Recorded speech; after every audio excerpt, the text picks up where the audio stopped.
Hi, everybody. Welcome to the D. Louise book series. I'm Christina, Kristianadeluise.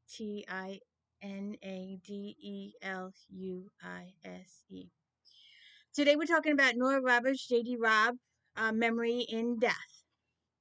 Now, this one requires a little bit of... Oh, and please like and subscribe to my channel. Please let me know I'm doing a good job. Because I just read books and talk books. I have no fancy gadgets, no fancy inserts, no fancy anything to keep your attention. All these YouTube channels go, you must put in this, you must do that, you must do that. I've got nothing. It's just me and a book. So I hope that you will like my channel and continually to follow my channel. I've got no fancy gadgets. This is one of my favorite series. And this book requires a little bit of a setup. Eve Dallas is a lieutenant in the New York City Police and Security Department. She sees herself totally as a lieutenant and nothing else. She's not a real person without her badge, as you learned in a previous book. And she's used to being alone, and she's not used to being dependent on anybody. But as the series has grown, she's gathered a group of friends. She's also gotten married. She's got Somerset. She's got Galahad. She's got a partner now, Peabody. She's got Peabody, McNabb, and Mavis, and Leonardo, and Mira, and Nadine, and Cherio now from the last book. She's got all these friends now. And Morris and Dickhead. And the Queen of Hair and Fiber. I forget her name. And she's uncomfortable in all sorts of situations. And for this book, all right, yes, she's married the richest man in the world, but she doesn't see it that way. She sees it as she married Rourke for love. The rest of the world sees it as she married this rich man who lives in this castle per Nixie Swisher. You have to remember Nixie Swisher. Survivor in Death. Okay. So, Eve was raised in the foster system. So she's not used to having a social gathering of friends. She's not used to having to purchase Christmas presents. She's not used to having to attend Christmas parties. She'd rather be in an alleyway with some chemie heads than at a party. It's just how she is. She'd rather be in a cop shop, forming a raid or I can't think of the word for now, where they all gathered together to go to arrest somebody, SWAT or whatever. She'd rather be doing any of those things than being at a party. And she was raised in the foster system, and she had several bad experiences in the foster system. And she's been having the nightmares about her childhood.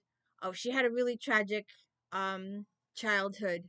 Oh, her first few years were pretty bad, and her parents were pretty bad. And while she's been dreaming about her dad for a while, she had a memory in a recent book about the mother, but very brief. We will tackle that in a much later book, as the dreams will. Because she's getting comfortable with Rourke, her memories are coming back, and she's having to do sessions with Mira. So that sets it up for Memory and Death. Now, first of all, it's Christmas, and that means a party. Although this is a short party. However, the afterwards, we get the day after with Rourke and Eve, which is a first, because we've had the nighttime party before, and then they've had circumstances that have made them cut their Christmas Day morning short with a case or something. But this is, we get a little after thing, and we get a little gift giving exchange in it too. But anyways, there you go. So Eve is doing her business. She's going along. She's solving a case, and she comes back to our office, and somebody tries to warn her that there's somebody in her office, and she's like, whatever. In her office is Trudy Lombard. And it freaks Eve out 6 ways to Sunday. She has an extremely, extremely bad response to this woman. Extreme. And she goes home, and Peabody calls ROARKE, and he leaves work, and he goes home, and he finds his wife making love to the toilet bowl, thrown up all over the place, cold sweats, horrible, horrible, horrible position. And we also have a couple of books ago, we were dealing with visions and death, and we had dealings with a psychic who was also responsible in part for Peabody being hurt. And this is, we see a little more of Cher Rio that we met in the last book, and this is the court date. And so we go through a little with Peabody having the court date and having to testify against this woman, Selena. So then, of course, we have the Christmas party, and Eve figures out, and she ranks on herself for not having figured it out sooner, but it Trudy just hit her so suddenly and so spontaneously that she wasn't prepared for it, and she was so busy reacting to Trudy's appearance that it just went over her head. And when she finally figures it out, that the woman's come here to blackmail her, to let her know that she's going to tell the world that Eve was a foster child, and she's going to make up all these lies. And she's going to blackmail Eve, or should I say ROARKE, when Eve finally figures it out, that she's going to blackmail ROARKE for the money. And so Eve, ROARKE would like her to talk to Mira. So she tells Mira at the Christmas party, I will be by to talk to you. And then Eve decides that she's going to confront Trudy and have it out with her and tell her there's no way she's gonna get any money out of ROARKE, because unknown to Eve at the time, but she later finds out that Trudy went to his office and tried to plague him for money, and he put the fear of God in her.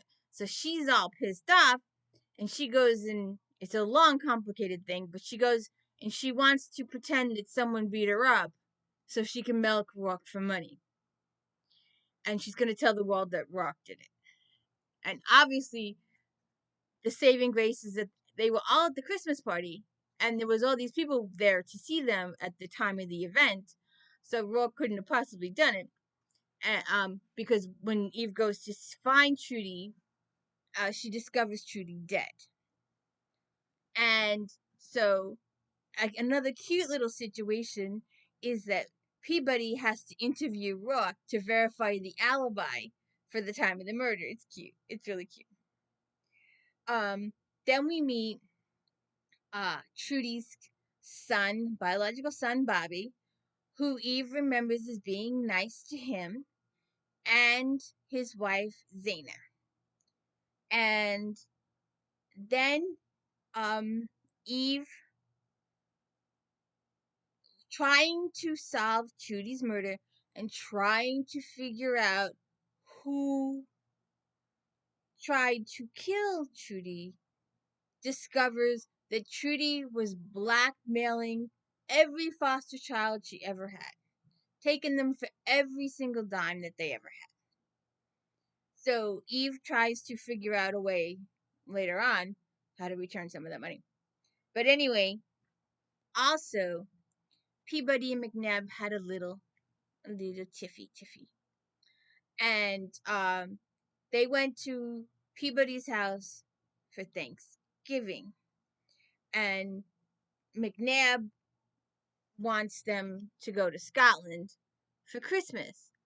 But Peabody got it in her mind that she's too fat, her butt's too big. You know, Peabody, she's always about her butt being too big. And they don't have the money in the whole 9 yards. So people tell me don't do this, but it's just my favorite part of this particular book. So they're at the crime scene, and uh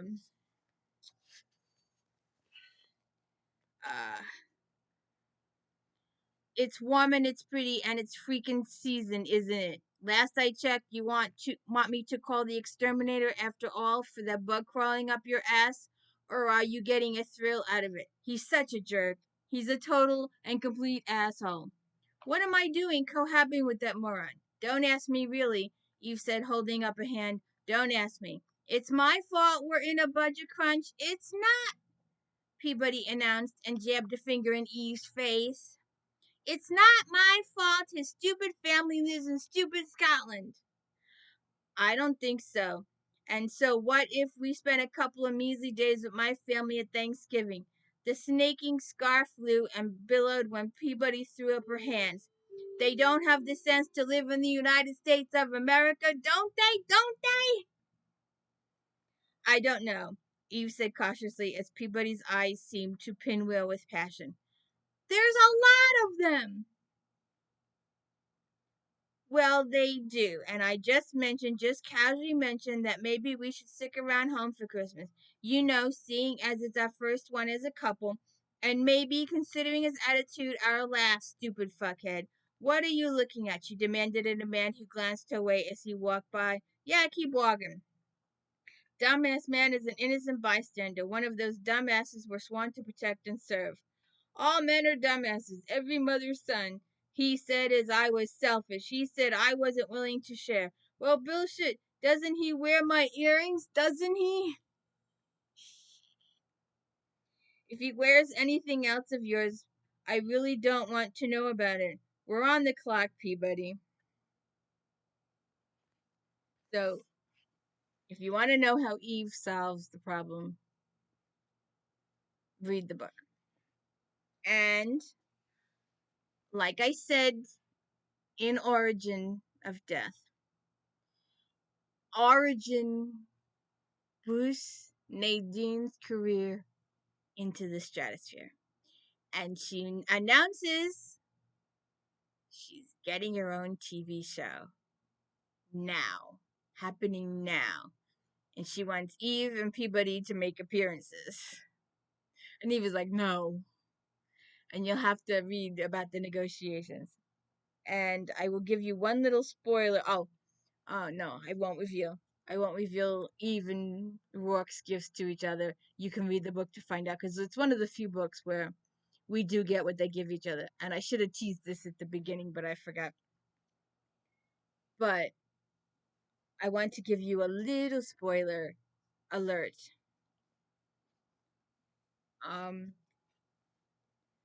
Just one little spoiler.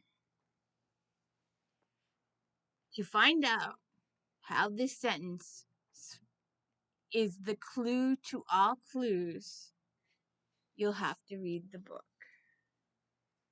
What makes a soy dog taste so good when it's cooked outside on a cart in New York? I swear you can't get a real grilled dog anywhere on the planet outside of New York. And if you want to know how that solves the mystery, read the book. Should have plugged that sooner. Oh well, my fault. But please, please like and subscribe my video. Like I said, it's just me reading a book and talking about a book. So please like and subscribe to my channel, please.